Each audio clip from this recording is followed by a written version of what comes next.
Hello everybody and welcome to Roll Together RPG and to the next episode in our Myth and Mythios Season 2 campaign.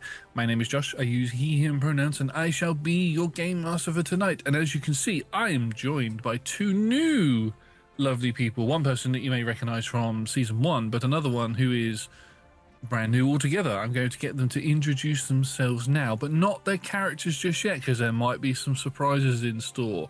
I'm going to start with Tom. Hello, it's me, it's Tom, who uses he, him pronouns. Very glad to be back. Also surprised to be back. What a pleasant surprise for everyone.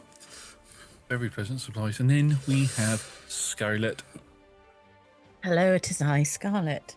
Scarlet uses she, they pronouns. I'm here. Haha. Get used to it. Yeah. Haha, indeed. Before we get into tonight's session, we have some sponsors and supporters that we'd like to thank. Our sponsor for tonight is Phoenix Dice. You can go to phoenixdice.com to get yourself some clear-kitty math rocks, including some limited edition Roll Together dice, which Tom is showing off right now. If you use the code Roll Together, all caps, at checkout, you can get 25% off of your purchase. We are also proud to be supported by Homie and the Dude. Homie and the Dude is a father and son duo who make lots of cool D&D and other TTRPG related books and system agnostic stuff and all of that. They've done The Wandering Tavern. At the time of recording this, Scorched Basin is due to go out on Kickstarter soon, so check the links in the description below to see what types, where that is in it, what sort of stage that's in its Kickstarter and all of that sort of stuff. Massive thank you to the D20 Club, Dice Heads and other tiers on Patreon. You can join them from as little as one of your local currency per month, or one goat, which must be sent to Tom for a variety of different reasons, by following all of the links in the description below. Speaking of the description below, if you'd like to like the video, subscribe to our YouTube channel, and comment down below, it helps the algorithm tell us what you like so we know what to make more of for you. And with all of that, we are going to dive into tonight's session.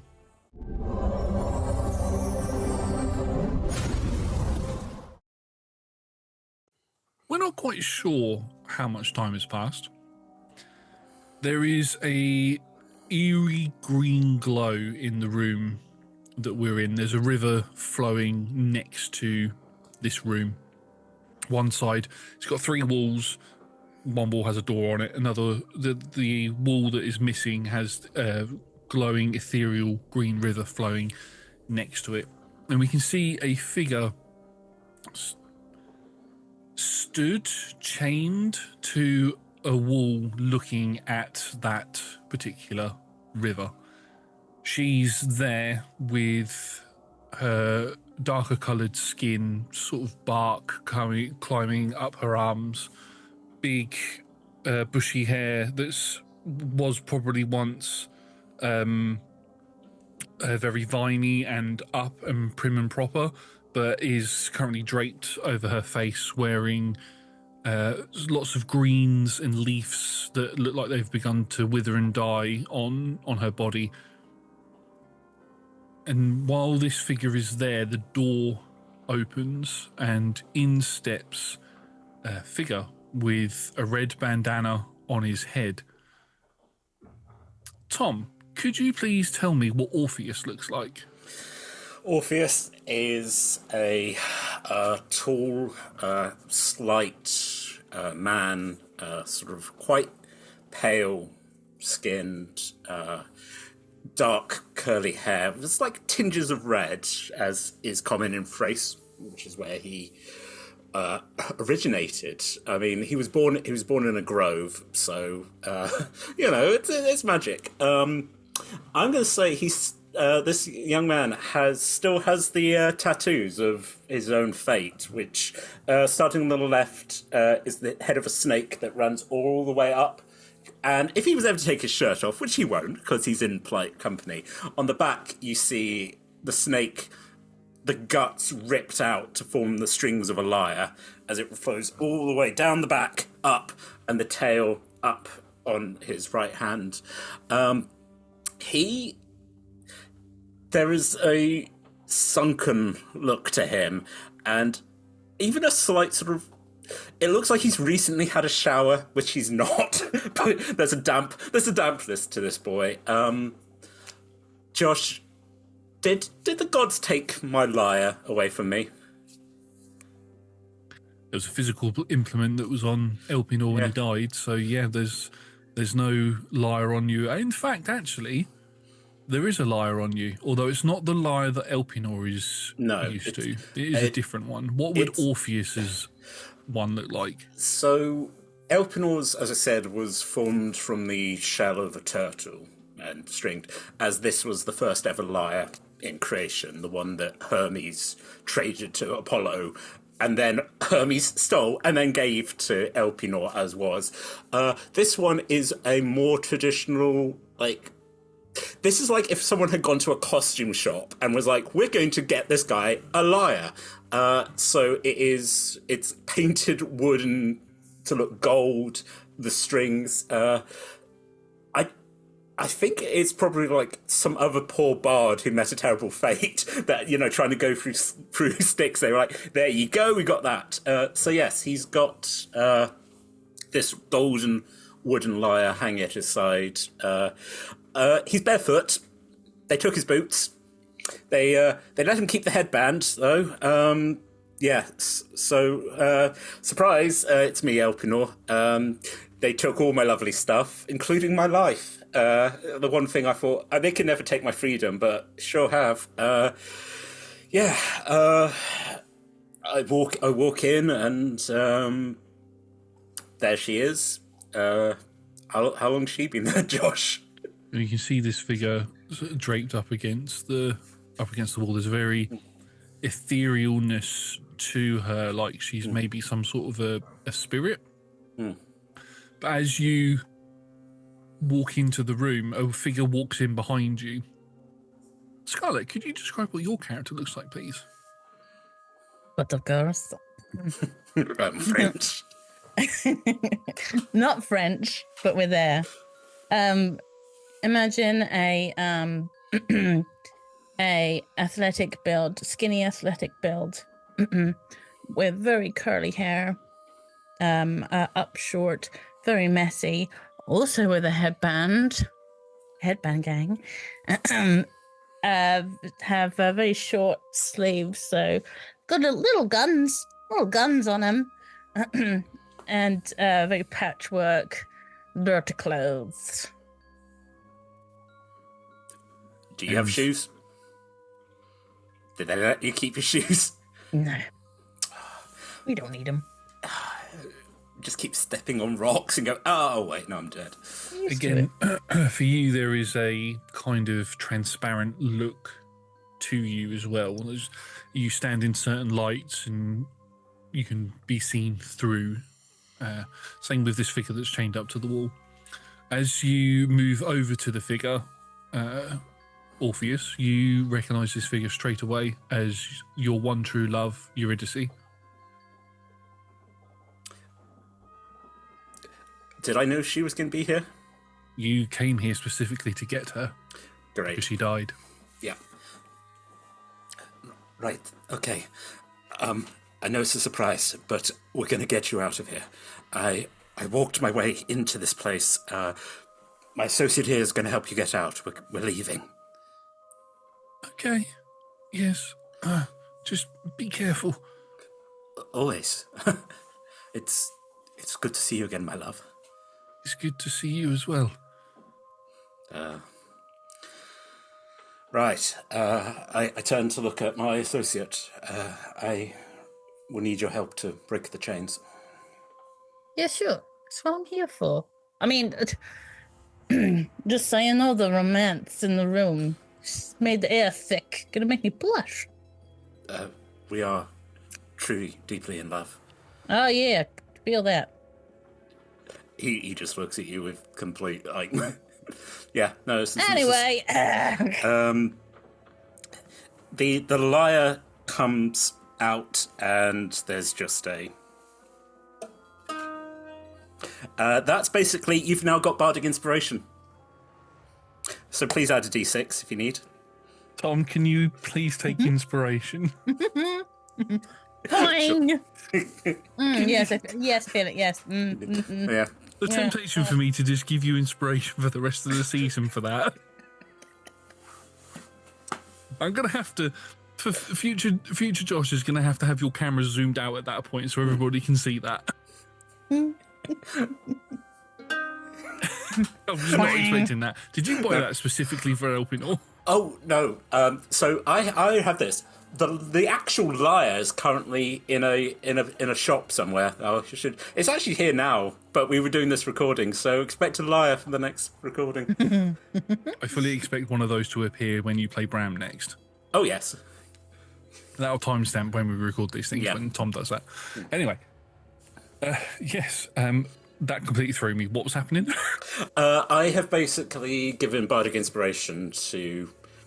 I don't think we've named the character yet, but the the roguish-looking one next to me. Would you like to tell everybody your name, please, Scarlet? Name's Effie. How you doing? Which Says to the chained lady on the floor. How you doing? Hello. Thank you for your assistance.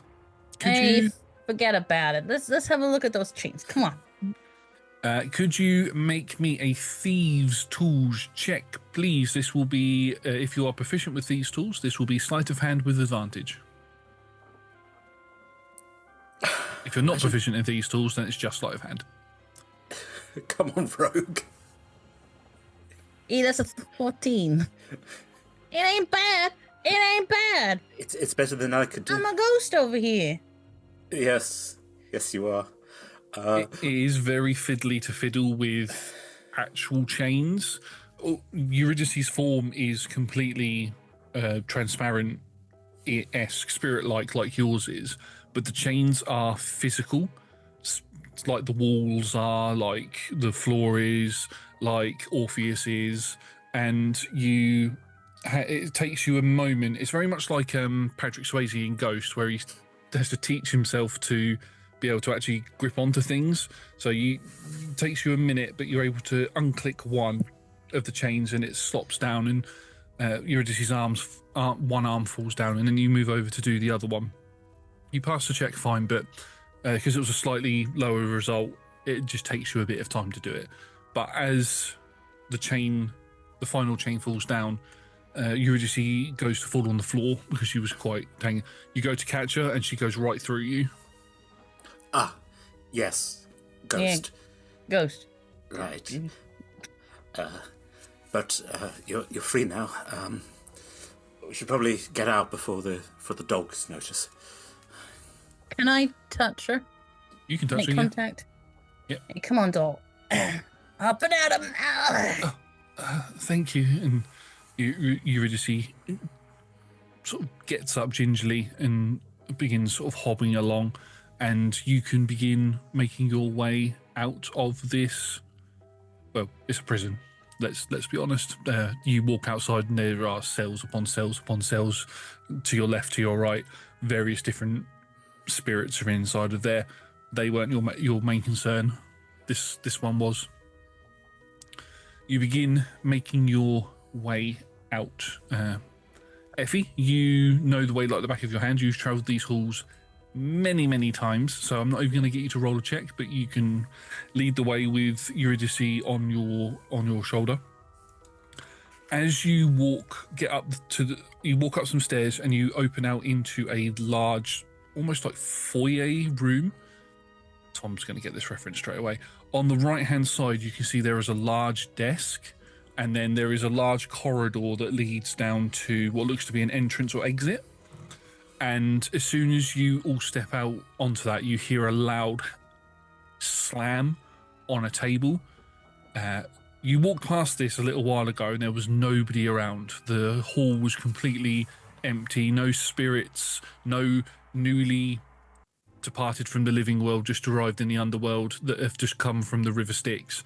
No Hades to check anybody in. No guards or anything. No Cerberus, nothing. Everything was completely empty. But you come back up and you can see, sat behind the chair, slamming a large book down on the table, a book of recently arrived and where they're going, a large figure standing 20, 30 foot tall, maybe, a giant of a man, bald-headed, no beard, completely clean-shaven, markings going all the way down he's got tattoos going all the way up across his head, around his eyebrows, yellow piercing eyes as he leans forward wearing the traditional black and grey toga that you would see in the Disney film Hercules, leans forward and just strokes his clean-shaven chin. Where do you think you are going? Oh, great judge. I am Orpheus of Thrace. My beloved Eurydice was taken before her time, and I wish to return to the mortal world for us to live out the rest of our life together as is prophesied.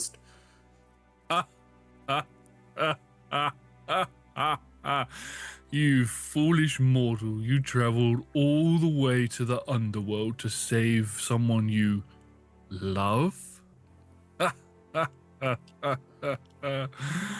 Oh, you mortals do make me laugh. And what about you, little thief? What are you doing? Why are you helping this fool? You gotta get your good deed in once in a while, I suppose. I recognize you. You look like one of my wife's pets. I should be having... I don't know about that. You think it wise to speak back to the god of death? Yeah. I'm sorry. Yeah. Orpheus looking shifty because he's like, bless his heart, he's not smart in this way, and he's like, oh, a trick. I didn't think there was going to be trickery here. Orpheus is very like, this is what I'm doing. When this person appeared and was suddenly like, hey, I'm going to help you, he's like, amazing. What is that on your back, fool? Reach round, turn round. It is a lyre, great judge. I am a bard, a musician. Ah, I have not had much entertainment for a long time. There are others who claim to be musically talented when they come down here, but they are inadequate. I'll tell you what, if you can play me a tune that will make me smile, I will let you take your love out of here. There's something at the back of my head because you're getting deja vu. I will tell you that. Yeah, Orpheus, as I said, and indeed, hey, Elpenor constantly basically had the music of the cosmos in his head that he was able to the great.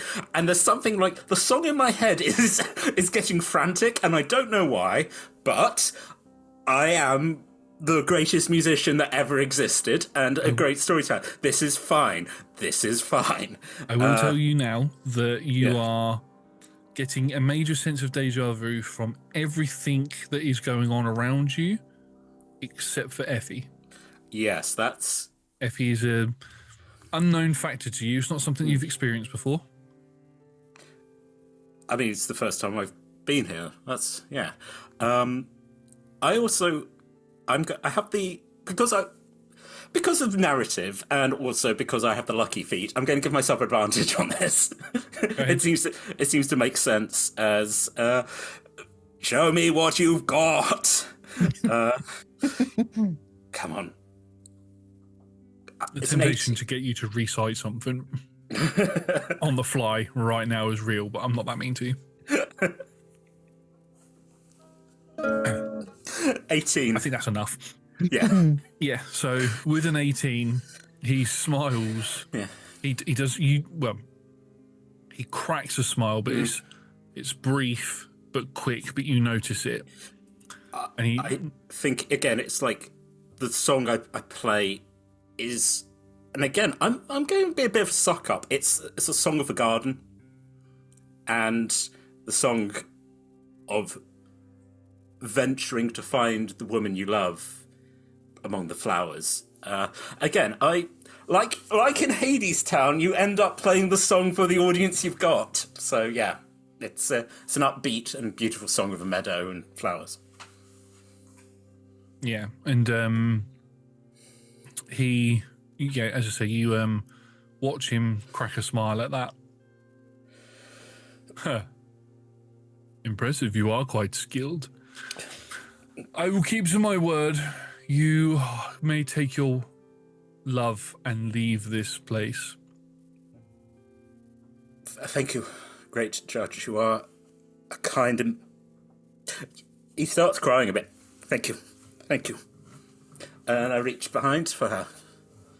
You can grab her hand and you can begin making your way down the hall to begin to exit the underworld. And just before you leave, you just hear a, 1 minute. Something I forgot. Orpheus turns around. You turn around and you look at him, and he looks back at you with a big grin on his face. One slight stipulation, I should say. It's not that easy to take a spirit out of this place. You may leave. You may travel back to the surface, and your love of your life will be granted a new body. However, you must be in front of her the entire time. And if you look back at her, she will disappear and she will be lost to you forever. Is that clear? The song of the cosmos gets louder and louder and louder, and he just nods. Yes, great judge. As soon as you leave these great halls, that stipulation will come into effect. So take all the time you want now to look at your beloved, because it may be your last. I turn around. She's taller than me, but sort of the hands on the side of her face and put in. We're going to get out of here. Me and you, okay? Yes, yes, I love you. I love you too. Little kiss. Little delicate kiss. Because, folks, this is, to my mind, one of the only actual love stories in Greek myths where they actually do like each other. And I look and I sort of like I'm so caught up in my own nonsense. I look and I notice Effie. What if hands just looking into her deep hazel eyes, and then I kind of look and I'm like, oh yes, Effie. And I sort of, what of my guide? Oh, your guide is not free to go. They will guide you out of here, and then they will return for their punishment. Great. What did I promise? Why? What did? Again, even in my head, I was like, what did I promise this spirit? You can't remember.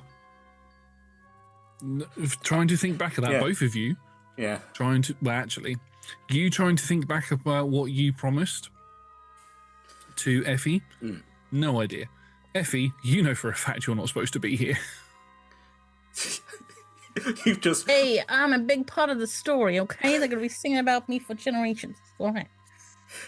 Don't worry, I'm going to get you out of here. Good. Thank you. Yeah. Effie. That's... I know, I'm a good person. Don't worry. Yeah, I will sacrifice, I will burn food for you when we return to the surface. Good. Are these two yous? Yeah. Yeah. Let's go. I take a moment to have another little kiss with my wife, and then then I look at you, and I'm like, you have a little kiss with your wife, and then Effie is just like there watching, creeping in a bit. Probably it's been an undisclosed amount of time since you've seen physical interaction like that.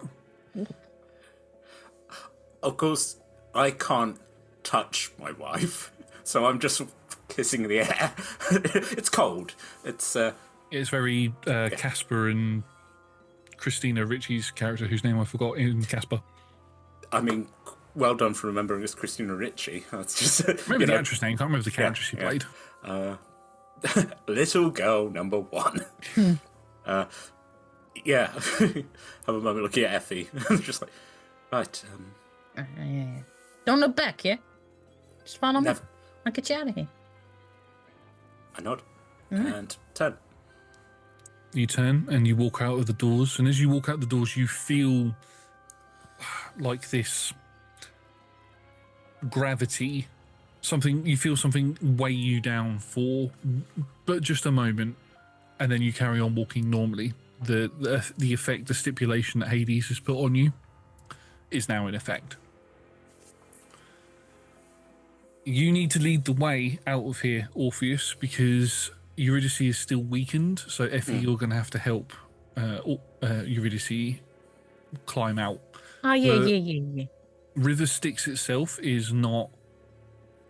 It's a one-way system, basically. You sail down from the sort of dock area, hand your coins over to the ferryman. The ferryman brings you here, and then sort of, instead of like turning the raft round and going back, sails basically around the underworld, and then goes back to that point. There is, because the river the spirits all flow in one direction. So the only way for you to get out of here is to climb up the ledges and sort of mountain-ish ranges of this underground cavern. So it's going to be traversal. I'm going to need either athletics or acrobatics checks from both of you, please. Effie, you will have advantage because, again, you're not supposed to be here. What do you mean? 18 on acrobatics. 18 on acrobatics, you're perfectly fine. I will roll for Eurydice, but I'll roll with advantage because Effie is... 22. Amazing. Well, she rolled a natural 1, but I got a 17 for a 19, so she's fine. So you begin climbing and making your way out. This is incredibly difficult for you, Orpheus, because you can only look in one direction while climbing. So you can't look to see where your other foot is going. So you have to basically feel your way across. And you get to a long pathway that begins to ascend up and turn, and you can see 2 gates. 1 gate, 2 doors at the end, and you know that is the entrance or exit in your case to get back to the living world. Did we go past Cerberus? No, you didn't go past Cerberus. Are we going to go past Cerberus? Yes, Cerberus wasn't in the chambers of Hades, so yes, Cerberus will be there on guard. As you get closer, you begin to hear it's like a torrent of wind is traveling down this tunnel, but it's Cerberus breathing out of their 3 noses. I play 16. I start playing because music soothes the savage beast, and that's how I got in. To be honest, folks, hi, Orpheus here. If in doubt, play a song. Are you getting married? Play a song. Do you need to get into Hades? Play a song. Is something bad going to happen? Have you considered music? Yeah. Do you need to bring your love back to life? Play a song to the god of death. It's fine. It's fine. Yeah, no, everything's going great. Yeah, so I start playing. I'm gonna do this. I'm gonna get out of here, and then we're gonna get married, and we're going to have children, and it's gonna be great. We're gonna be naked in a wood, and that's great. Everything's great. Everybody loves old Orpheus. Yeah, I'm playing, and I'm walking up the slope. You begin walking up the slope, and your music. You attempt to soothe Cerberus with your music, but you fooled the three-headed hound once.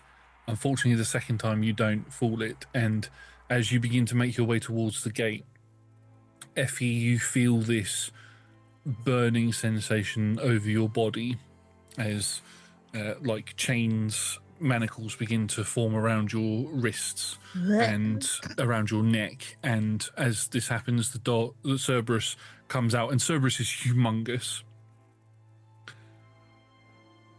easily double the size of what Hades was, comes over and basically makes part of the walls around begin to cave in and collapse, and you hear Eurydice go, "Orpheus, help!" And Effie, you can see that a crack begins to form where Eurydice is, and Eurydice is about to fall into the river Styx, fall down hundreds of feet down into it. I can't help at all. You are currently bound. She's gonna fall, goddammit, she's gonna fall! I Throw something back, anything. turn around. And as soon as you turn around, you watch as her form dissipates into dust. And Straight down on my knees. Just Effie, the same thing happens to you. Your form begins to turn into dust, but not in the same sort of way. It feels like Eurydice was sort of yanked away by something, whereas you, it's more of a your task is now finished, and you begin to fade to dust as you are left at the gates of the underworld.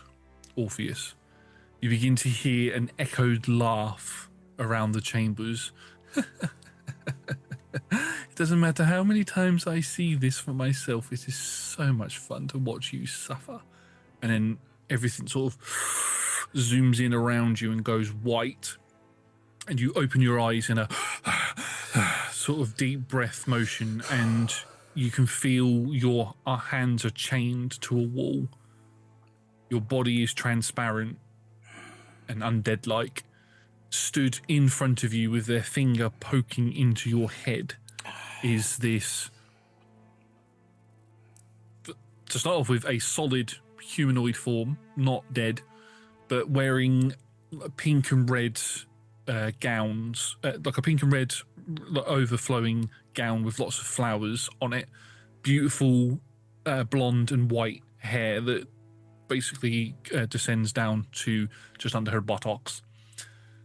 Really long red fingernails, and sitting on a chair just behind, you can see Effie, as you come to, your eyes just flick back in and you're in the room as well. Elpenor,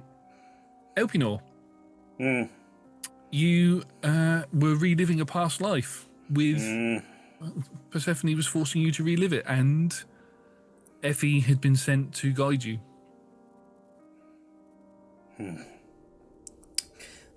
That wasn't how it happened, I believe. Probably not the time, not from the stories that you've read, no.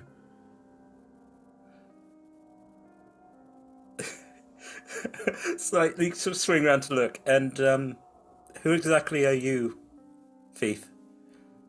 Hey. Same name, same face, whatever. You were supposed to guide me. And I did a good job. They did a fantastic job. In fact, Effie, I have a reward for you. And Persephone reaches into her robes and pulls out a small goblet. And you watch as she pulls out what looks to be like a rat. And she breaks its neck with her fingernail and slits its throat and pours the blood into the goblet and then hands that over to you. Your payment. Always a pleasure. It is always a pleasure. Woof! I thought you were swearing at it then. Always a pleasure. Woof! Yeah. Quaff. I think deep in my spirit, I'm like, blood. And then I'm like, nope. Elpenor does not drink blood. Elpenor is fine. Your body, Effie, takes on a bit more of a... when a body is not given blood from either an animal or a human in the underworld, they begin to fade away and lose their humanity. So the more faded away a spirit is, the closer to losing their humanity and either just completely being erased from existence or turning into something that they probably don't want to. That's normally very close. So drinking this blood, your transparency begins to be less transparent. That's a really good way to describe that. But you get what I mean? You look more solid, but you're not alive. It's good stuff. Excellent. Well, I will have some more work for you soon, my little pickpocket. Now, Elpenor. My lady. You have been so entertaining, all of the different ways I've watched you fumble over your previous mistakes. Connections that you have with the legends and the lore of our great land is, it's just beautiful. But there was something that I noticed in this particular one that was quite intriguing, and I'd like to experience it more for myself. She clicks her fingers and your chains fall down and you fall to the floor, and she pulls out a very familiar looking lyre and hands it to you. I think Effie and I would like to hear a performance from the great Elpenor.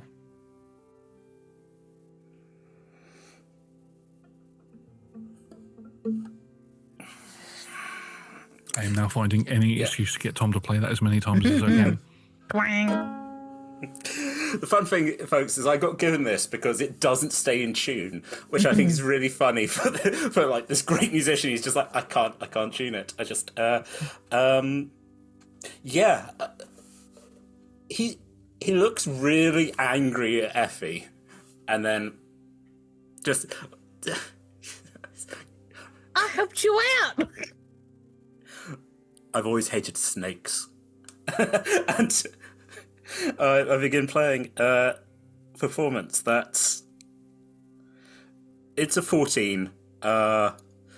It's weird playing with ghost hands on a go. It's like, I assume because this is like a celestial instrument, there's a more solidness to this, which is a bit weird. You can pluck it like it was like you were a living creature. Yeah. You do notice you have nothing below the knee. No legs, no like leg below the knee, no feet. Just cuts off. Fading away. Right. You've not been given any blood. No. So yeah, 14 to it's kind of weird because he's playing it standing on feet he doesn't have. He plays the song that he played in his memory of the garden, but he plays it in a minor key, so it sounds haunted. So, like, folks, like when you're listening to a trailer and it's like, we're going to play this song slow and dark, it's that. He played. It's beautiful, but it's disturbing, and he's Oh no, Elpenor. And you watch as Persephone clicks her fingers and the lute, or the lyre should I say, flashes out of your hands and appears on the table in between Persephone and Effie, and then she clicks her fingers again and you are lifted up and you are shot straight out of the where the river is basically, and you are dangling probably 6 inches above the river. You can look down and you can see there are spirits floating in the river, those who have been banished or forgotten or punished. Are you basing this on Disney's Hades again, with like just the terrifying like spirits? Perfect. Just a couple of hands try to claw out, and you feel a couple of their fingers go up your nose as they try to pull you in.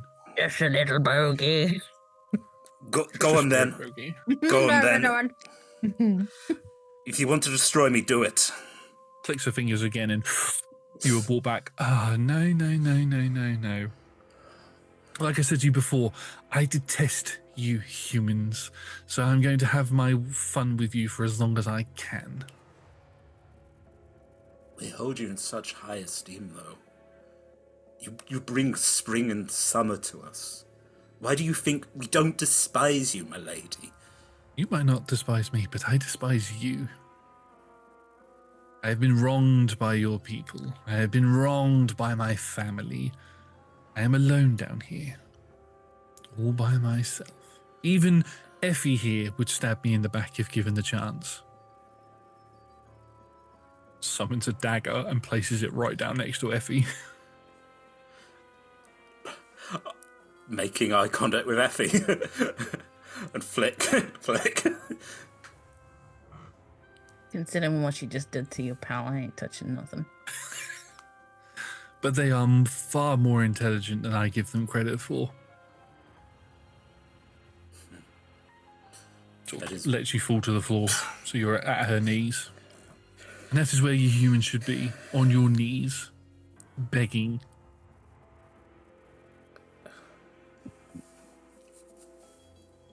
You are the lady of this land. I beg your forgiveness for the disrespect that I have shown you. She just stares at you. She's completely unimpressed by you. I have a better song, if you will permit me to play. Oh, now that sounds more my tune. Pun totally intended. Would you like to hear another song, Effie? Sure. Elpenor the Great? Elpenor the Forgotten? Play us your best tune.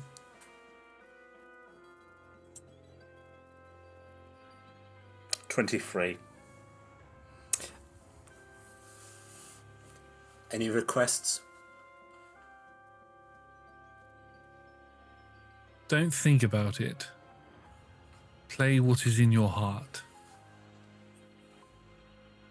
Play as if I was the woman you, or the person that you loved, sat right here.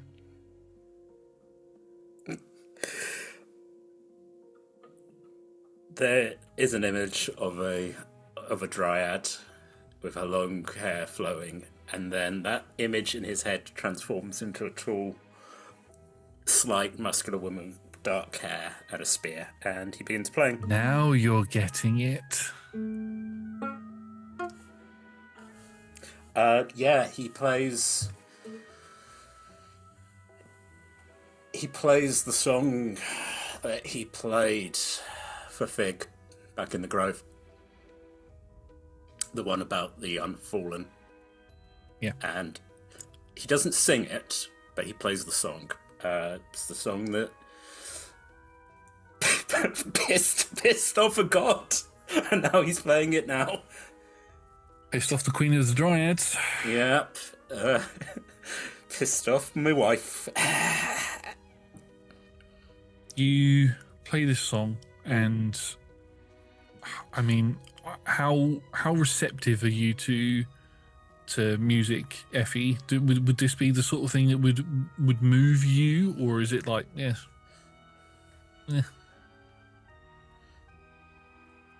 Intriguing. Probably hasn't heard music properly for a really long time, so it's almost kind of confusing what it is, and that is trying to bring out emotions or memories or something.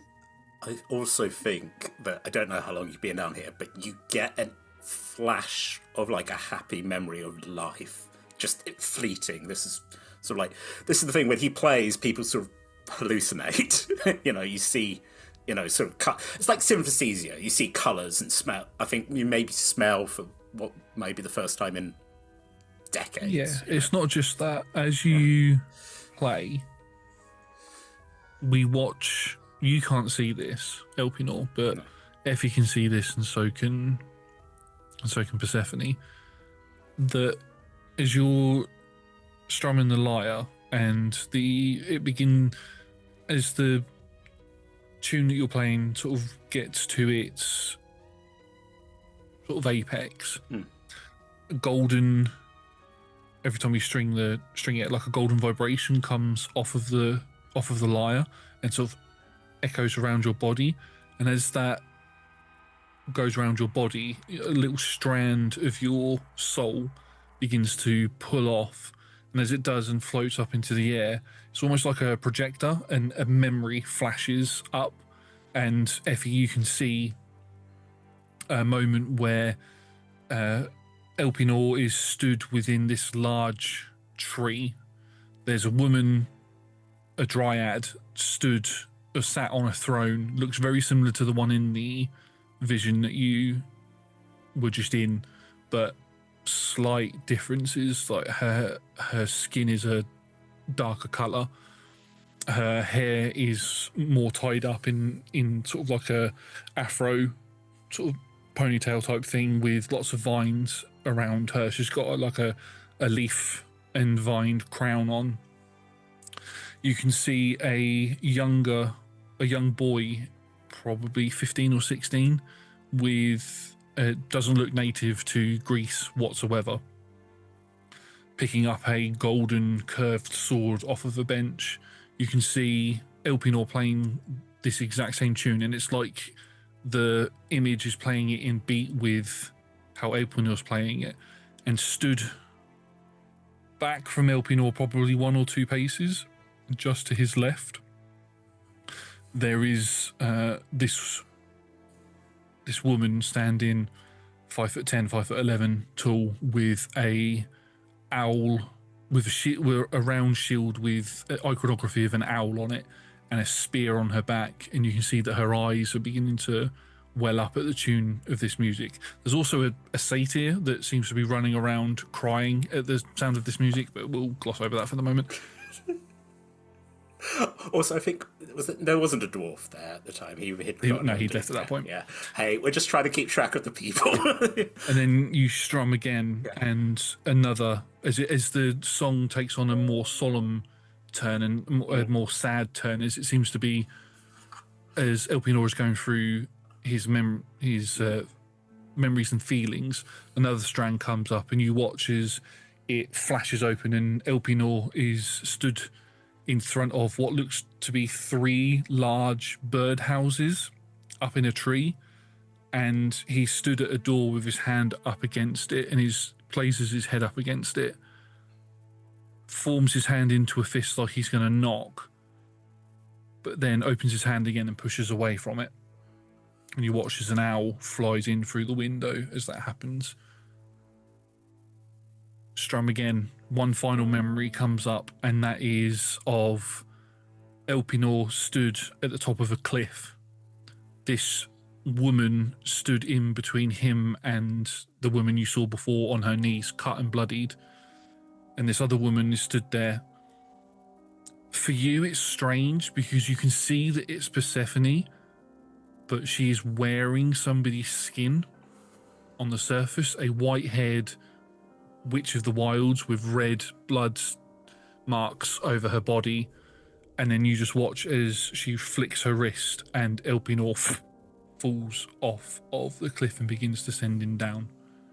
And that's where the song ends, and all the memories begin to pull in. I will say for Elpenor as well, because this music has been sort of echoing out from you, you do the same thing happens with both Effie and with Persephone. The difference is with Effie, as these strands begin pulling out of Effie's head, it's almost like static, like there is nothing there. Whatever memories Effie may have, Effie doesn't remember them, so there's just nothing there. So not sure on that, but from Persephone you watch as, and you'll be able to see this as well, Effie, a strand comes out and lights up, and you're not sure where in Greece, but somewhere in Greece there is this large crop field, and on that crop field is this Grecian man, very, very fit looking, bare-chested, wearing bottom half of what they were. I was going to say slacks, but they didn't wear slacks back then. But he's basically trousers, it's basically trousers. He's digging away at the crops and stuff, and stood next to him or kneeling down on the ground, sort of kissing flowers and burying them into the ground, is a woman that looks exactly like Persephone, except for there's no white in her hair. It's just pure yellow, pure golden. And she's laughing at something that he seems to be saying, and she stands up and she gives him a big hug and a kiss, And as that happens, you watch as storm clouds begin to form in the sky, and lightning strikes down right next to them. And then the next thing you see is her kneeling on the floor with blood raining around her, with the corpse of this man in front of her.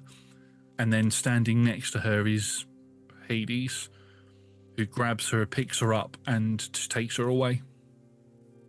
And then that's where the song ends. I am not going to have seen that. That's not my business. Not bring that up to her. Make me a perception check, please, Effie. Perception. What am I in? 8. Ugh. Wah, wah. I mean, you still might technically have Bardic. Yeah, Ooh. I'd say you still technically have Bardic, yeah. Is that a D6? Yeah. Ooh. 11. I would also say it's okay. Yeah, okay. I cast Bardic in a dream, but also it's weirdly casting it to you now because the memory. Yeah, Yeah, it's just a spiritual connection type Yeah. thing. I'd say 11's enough. You notice, Effie, that Persephone doesn't know that you've seen that memory, but she was reliving that memory while the song was playing, and you watch as one tear falls down her cheek, but you don't notice this, Elpenor. I'm. Folks, Elpenor, this happens a lot with Elpenor, that he kind of sees people's emotions as well, and it's just not polite to observe sometimes. Is it slightly unfair that you know that someone is very into you because you can see their reaction? Yes. Is it kind of mean that you don't bring that up? Yes. Has it kept you alive so far? I've been waiting for years, Tom. Yeah, I know, Josh. But now's not the time. I'm dead. I'm going to Hades. It's true. I'll come Sorry. there for you. Yeah, Anyway. you will. Anyway. The song tapers off. I think I'm crying as well. You know, as much of humanity as I can currently muster.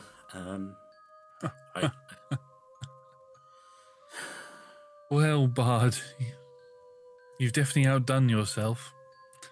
She flicks her wrist, and the lyre, is flung out of your hand, and you are thrown up against the back wall.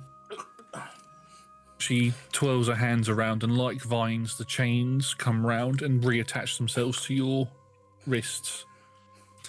And she walks over to you and pulls out a goblet, and you watch as she uses her fingernail to cut part of her hand, and she pours her own blood into the goblet, and she hands that to you. Drink that. I just stare at her. You have to drink it because, yeah. Well, you know, she puts the Yeah. goblet to your lips. You don't have to drink it I just stare at her. unless you want to fade away into obscurity. I would take the drink. Just stare at her. Hey, guy, you're already missing your legs. For the guys just to get them. your legs back. Slightly shake of the head. It's a reward for a song well played. Playing was reward enough, madam. So be it. She pulls the goblet away. Fade into obscurity. She walks over to the table and she places the goblet down. Now, Effie, we're going to take our leave from here for a little while. Please, I have a task for you. I'd like you to come with me. Yeah, sure. And she sort of beckons for you to walk out first. She doesn't trust that you're not going to swipe the goblet. Dang it. Just trying to make unbroken eye contact with Effie here. Of just disdain. Effie's still quite confused. She was quite perplexed by all that emotion. Like, why don't you just drink it, you silly fool? Hubris. Does a little curtsy goodbye. Walks out. And as Persephone goes to walk out, she looks back at the vial, looks back at you, and clicks her fingers again, and the chains come off, and you're left to roam around this room on your own as she exits out and shuts the door and leads Effie out towards her chambers. I think at that point, we're about at the hour mark. Might be a good time for us to take a quick break before we dive into the next episode. So thank you very much everybody for watching. We have been Roll Together RPG. If you like what you've seen, we do D&D on Mondays over on Twitch. We also do other content over there as well. Keep an eye on our social media and join our Discord to get updates on everything that we are doing. Massive thank you to our sponsors and supporters, and to the D20 Club, Dice Heads and other tiers on Patreon. They are fantastic. They are the best. You can join them from as little as $1 of your local currency per month, or one goat, which must be sent to Tom for emotional liar playing reasons, by following all the links in the description below. Speaking of the description below, if you're watching us on YouTube, you are watching us on YouTube, but if you could please leave a like on the video, subscribe to the channel, and comment down below. It helps the algorithm tell us what you like, so we know what to make more of for you. Thank you to both of my players for being absolute stars, and welcome to Scarlet to the Myth Mythios world. We will see you all in our next episode. Goodbye.